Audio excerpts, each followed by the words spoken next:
श्री स्वामी समर्थ. जय जय स्वामी समर्थ. स्वामी भक्त हो. स्वामी समर्थ या नावाचा अर्थ नेमका काय आहे? तर स्मरण करताच आपल्या डोळ्यासमोर उभे राहतात ते आपले स्वामी. जे संकट आपल्यापर्यंत पोहोचण्याच्या अगोदर तारतात ते आपले स्वामी. जे सुखदुःखाच्या पलीकडे आहेत ते आपले स्वामी. जे त्रिगुणात्मक आहेत ते आपले स्वामी. भक्तांच्या हाकेला धावून येणारे म्हणजेच ते आपले स्वामी.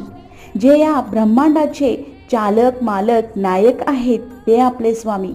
तर स्वामी भक्त हो, श्री स्वामी समर्थ या नामाचा अर्थ जेवढा आपण सांगेल तितकं कमीच आहे. असे आपले स्वामी महाराज आहेत. त्यांच्या चरणी जो कोणी भक्त जाईल त्याच्या आयुष्याचे कल्याण झाल्याशिवाय राहणार नाही, इतके मात्र खरे आहे. श्री स्वामी समर्थ. जय जय स्वामी समर्थ. तुम्ही फक्त निर्मळ भक्ती करा आणि पहा आपले स्वामी महाराज काय काय करतात ते. धन्यवाद.